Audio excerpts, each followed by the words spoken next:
आज हम लोगों का टॉपिक जो है तुम्हारा एक्वारेजिया है। समझ में आ रही है? एक्वारेजिया में तुमको जैसे मान लो हम शुरुआत करते हैं, जैसे हम कहें तुमको कि सोडियम हुआ, मैग्नीशियम हुआ, एल्युमिनियम हुआ, ये सब धातु हुए, इनको घुलाना है हमको। बात समझे? तो इनको घुलाने के लिए हमारे पास बहुत सारे एसिड हैं। जैसे हम तुमसे पूछे एसिड के बारे में, तो एसिड के बारे में बताया तो दो प्रकार के एसिड हुआ करते हैं। एक होता है मिनरल एसिड और एक होता है ऑर्गेनिक एसिड।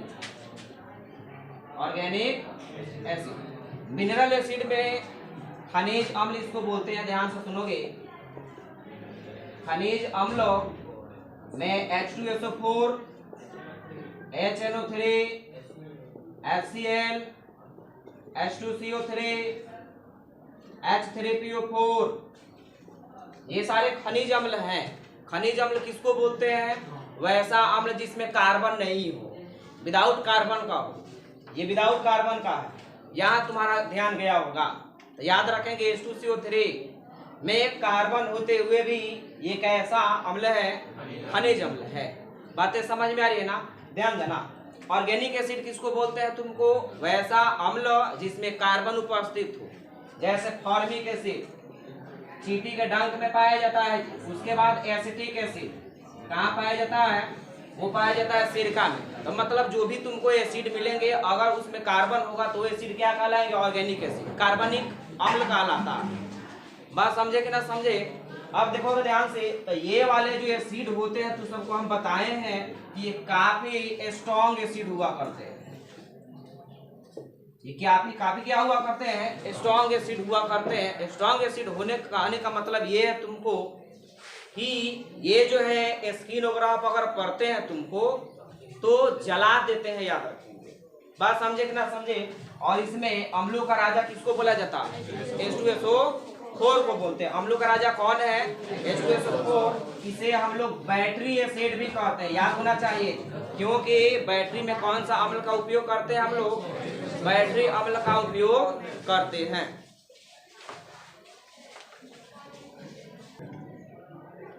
ध्यान देना। तो ये जो है जैसे हम लोग, अच्छा इसी को हम लोग तेजाब भी बोलते हैं। क्या बोलते हैं इसको? तेजाब। तेजाब कहने का मतलब इसमें 30% ही H2SO4 होता है। ध्यान से सुनेंगे। जो लड़कियों के मुंह पर फेंकता है लड़का, कब? जब ब्रेकअप होता है तो। ना हमारा हुआ, हमारी नहीं तो किसी की नहीं। तो ये तुमको बताते हम, अभी ये घटना हुआ है जी, पेट्रोल फेंक करके लड़की को जलाया गया, अंकिता सिंह। ये बहुत गलत चीज है, तुमको बता रहे हैं, ध्यान से सुनेंगे। उस लड़के को तुमको बता देते हैं जिस तरीके से पेट्रोल से छिड़क के जलाया है ना, उसको धीमा आंच पर जलाना चाहिए। क्या नाम है? शाहरुख सा नाम है उसका। धीमा आंच का मतलब समझ रहा? मरने भी नहीं देना है उसको, इस तरीके से उसको मिलना चाहिए सजा। तो इसका जो है तेजाब हम लोग कब बोलेंगे? जब 30% होता है, यानी हमारे बैटरी में 30% एसिड होता है H2SO4। फिर भी सोचो कितना खतरनाक होता है, याद रखेंगे। लेकिन होता है 100% ही, 98%। 98% में अगर किसी का झोटवा हैगा पकड़ करके, मान लो कि हमारे पास 98% H2SO4 है, झोटवा पकड़ के हैगा डुबाएंगे ना उसमें, तो हमारे हाथ में केवल क्या आएगा? झोंटा आएगा उसका। बाकी पूरा बॉडी कहाँ गया पता ही नहीं, पूरा बॉडी गल जाता है उसमें। ये इतना पावरफुल होता है, ये सब याद रखेंगे। बाकी कोई दिक्कत है जी तू सबको? ये जो है तुमको पावरफुल हुआ करता है, ध्यान से सुनना। अब जब हम लोग को मेटल को घुलाना होता है ना, तो डायरेक्टली सब में हम लोग घुला देते हैं। जितना भी धातु है तुमको इस सब में हम लोग घुला देते हैं, मतलब घुल भी जाता है। बात समझे कि ना समझे? पीछे एसिड का रिएक्शन पढ़ा करके आए हैं, उसमें देखना कि मेटल से रिएक्शन करते थे, हाइड्रोजन गैस को देता था। एसिड की अभिक्रिया जब मेटल से कराते थे, एक मतलब क्या? वो डिजॉल्व होता था। बात समझे कि ना समझे?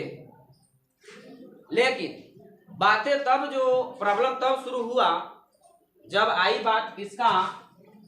सोना, चांदी, प्लेटिनम, इस सब का बात है। देखो इतना स्ट्रॉन्ग एसिड होते हुए भी, इतना स्ट्रॉन्ग एसिड है, फिर भी ये जो है सोना, चांदी, प्लेटिनम, इसमें घुलता नहीं है। बात समझे? तब सोचा गया कि क्या करें कि हम सोना चांदी प्लेटिनम को भी क्या कर दें, भुला दें। इस पर तुमको बताते हैं हम, इस पर इसका कोई प्रभाव नहीं पड़ता, इस सारे एसिड का इस पर कोई प्रभाव नहीं पड़ता है। तो हमारा साइंस है, तुमको हम लोग का जहां से थिंकिंग बंद होता है वहां से वो शुरुआत करता है। अब क्या कहा कि वो देखा कि तुमको ये सब जो एसिड है तुमको इस पर कोई प्रभाव नहीं पड़ा। अब ये क्या किया कि अम्लराज को बनाया। देखोगे ध्यान से, अम्लराज, बात समझिए, ये अम्लराज क्या करता है तुमको कि जितना भी अक्रिय धातु है या जितना कॉस्टली धातु है तुमको बता रहा है, तो कॉस्टली धातु में यही ना आएंगे, उस सब को भुलाने का काम करता है। बात समझेगा ना, उस सबको भुलाने का काम करता है। मतलब हमारा मेन पर्पस एक्वारेजिया का बनाने का है कि ये सब धातु को हम लोग क्या कर सके, उसमें भुला सके। उसके लिए हम अम्लराज बनाते हैं, अम्लराज। अब अम्ल के मतलब क्या, अम्लराज, पहले तो इसका अम्लों का राजा इसको बोलते हैं, अम्लराज अब आ गया ये एक्वारेजिया। कभी कभी इसका हिंदी भी लिख देता कि एक्वारेजिया का अनुपात कितना होता है। एक्वारेजिया का हिंदी क्या होता है, अम्लराज। मतलब ये भी जो सीखने जा रहे हैं ये भी अम्लों का राजा ही है, लेकिन ये एक मिश्रण है। कितने अम्ल का, 2 अम्ल का। ध्यान से सुनोगे तो हम चाहेंगे कि पहले इसको नोट करना चाहते तो नोट कर लो।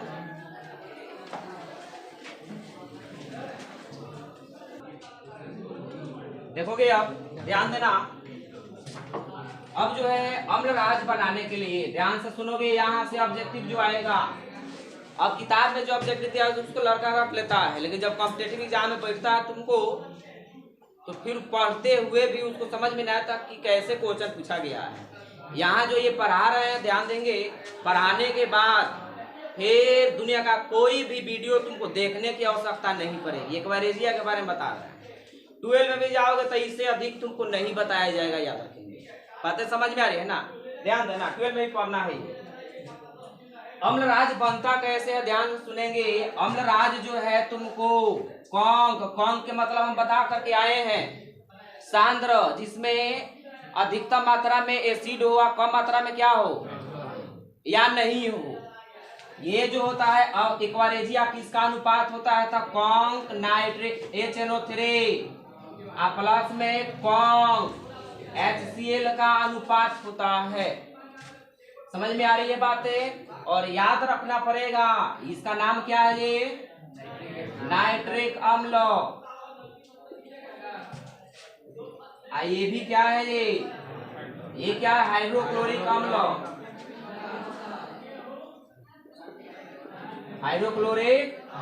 सुनो ध्यान से, एक्वारेजिया क्या है, एक मिश्रण है। किसका मिश्रण है तुमको, तो सांद्र नाइट्रिक अम्ल तथा सांद्र हाइड्रोक्लोरिक अम्ल। यहाँ सांद्र लगाना जरूरी है, याद रखेंगे। दोनों सांद्र होना चाहिए, अगर एक सांद्र है दूसरा तनु है तो ये एक्वारेजिया नहीं बनेगा। एक्वारेजिया बनने के लिए याद रखेंगे सांद्र HNO3 और सांद्र HCl होना चाहिए, तब ये एक्वारेजिया बनेगा। और पता है तुमको इसका अनुपात कितना होना चाहिए, ध्यान से सुना। अब यही ऑब्जेक्टिव में खूब पूछता है तुमको, इसका यहाँ कुछ नहीं तो क्या, ये 1 है तो इसका अनुपात कितना है, इसका अनुपात 3। यानी अगर तुमको एग्जाम में पूछता है, देखो अब यहाँ से कंफ्यूजन वाला कैसे ऑब्जेक्टिव पूछता है, कहता है तुमको कि अम्लराज में नाइट्रिक अम्ल तथा हाइड्रोक्लोरिक अम्ल का अनुपात कितना होता है, एक अनुपात। अब इसको क्या किया कि लड़का रख लिया पूरा, लेकिन कल भैया क्या पूछा तुमको, कह दिया कि एक्वारेजिया में हाइड्रोक्लोरिक अम्ल तथा नाइट्रिक अम्ल का अनुपात क्या होगा।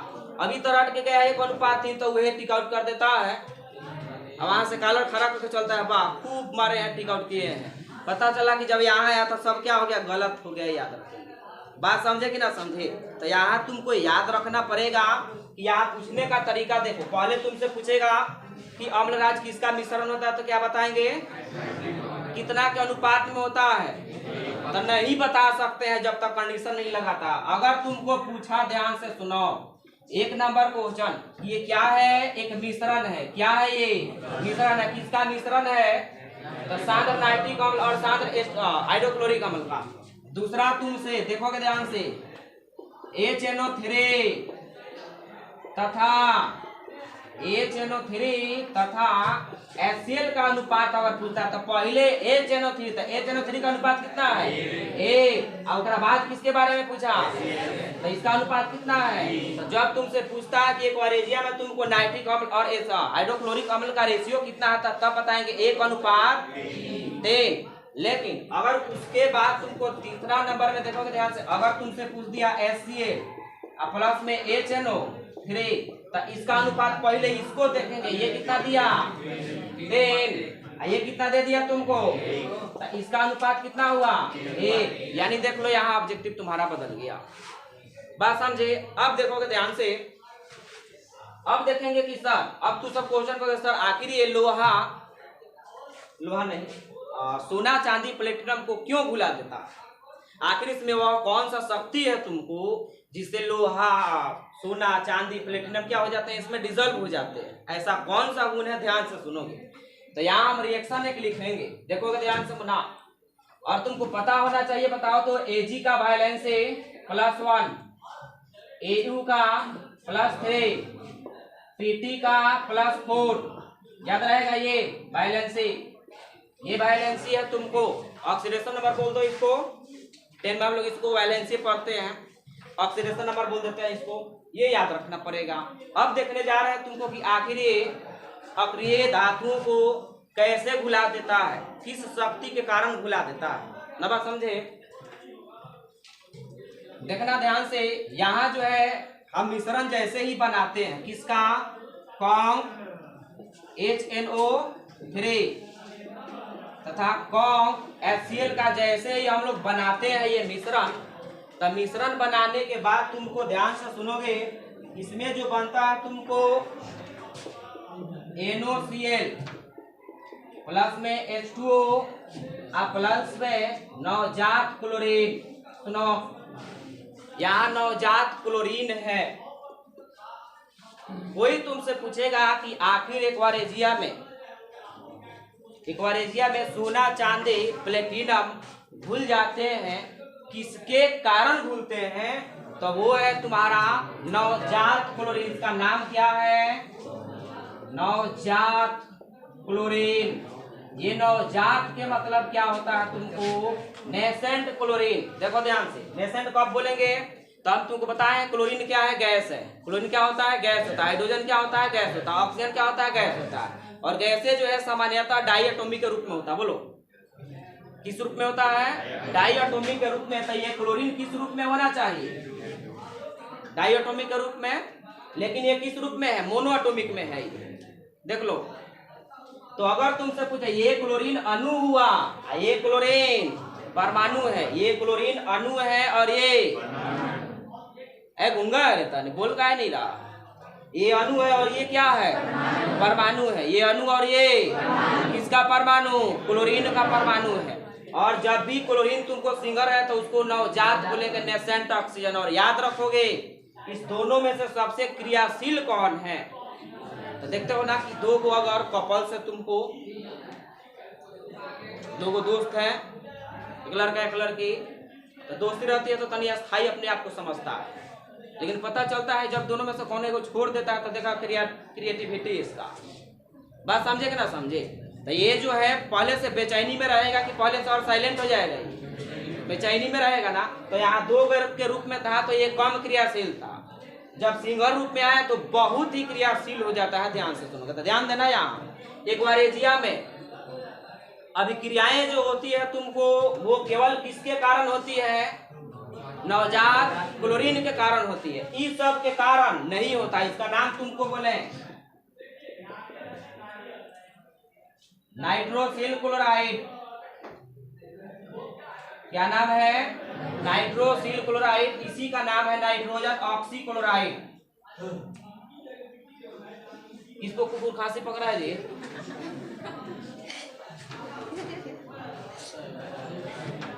नाइट्रोजन ऑक्सी, जब खांसी हो ना तो उसी समय दवाई लेना चाहिए, नहीं तो कुकुर खांसी का रूप लेता है, याद रखेंगे। और कुकुर खांसी बताता है कि खांसी होने पर तुम दवा नहीं लिए हो, समझ रहे हो ना। तो खांसी हो रहेगा ना, अगर उसको ढेर दिन तक तुम वैसा ही इग्नोर करते हो तो वो किसका रूप पकड़ेगा, कुकुर के खांसी जैसा वो जो होता है उसको कुकुर खांसी बोलते हैं। बात समझे। और ये वर्ड हम पढ़े थे ना तो हमको भी बहुत हंसी आया था। तुमको ये वर्ड सही वर्ड है, तुम होता है कुकुर खांसी, कुकुर के जैसा खांसना। ध्यान देना जी। ऑक्सी ऑक्सीक्लोराइड, ध्यान दो। इसका नाम क्या है? ऑक्सीक्लोराइड। इसका नाम तो पता है तुमको, ये क्या है? जल है। ये नवजात क्लोरीन है। अब क्रिया को आगे कौन बढ़ाने वाला है? तो ये क्लोरीन आगे बढ़ाने वाला है। तो बोलो जी, यहाँ से ऑब्जेक्टिव याद हुआ कि नहीं याद हुआ? पहले इसको नोट करो। अब हम तुमसे पूछें कि फाइनल जो हमारा चीजें सीखने जा रहे हैं हम, कि सोना, चांदी, प्लेटिनम को आखिर हम लोग भुलाते कैसे हैं, ये घुलता कैसे है, याद रखेंगे। रिएक्शन के थ्रू देखेंगे, ध्यान से सुनोगे तो याद रखोगे। अम्लराज में ये प्रोडक्ट हमेशा बनेगा और ये अभिक्रिया में पार्टिसिपेट नहीं करता है। अभिक्रिया में भाग कौन लेता है? नवजात क्लोरीन। क्यों लेता है? क्योंकि ये सबसे क्या होता है? रिएक्टिव होता है। याद रखेंगे। बातें समझ में आ रही ना? तो देखो, अगर हम HNO3 प्लस HCl में गोल्ड को डाल देते हैं तो ये जो है तुम्हारा हमेशा प्रोडक्ट ये बनेगा हमेशा। क्या? NOCl प्लस में H2O। देखो तो लोहा का रिएक्शन तुमको, सॉरी लोहा जो हम बोल रहे हैं इसको गोल्ड को, तो इसका क्लोरीन से कराओ तो इसका वैलेंसी 1 है, इसका 3, थोड़ा सा मल्टीप्लाई कर दो तो AaCl3, इसका नाम है Auric chloride. AaCl3 Auric chloride, याद रहेगा। उसके बाद देखो चांदी से करा दो HNO3 प्लस HCl प्लस में Ag, हमेशा इसको 1 का 3 में लगाए रहोगे, याद रखेंगे। अब बाकी बैलेंस कर लेना। इसका रिएक्शन बताओ जी। NOCl प्लस में AgCl का PPT, सब PPT है, प्रेसिपिटेट है। इसका सिल्वर क्लोराइड, क्या नाम है इसका? Silver chloride. उसके बाद HNO3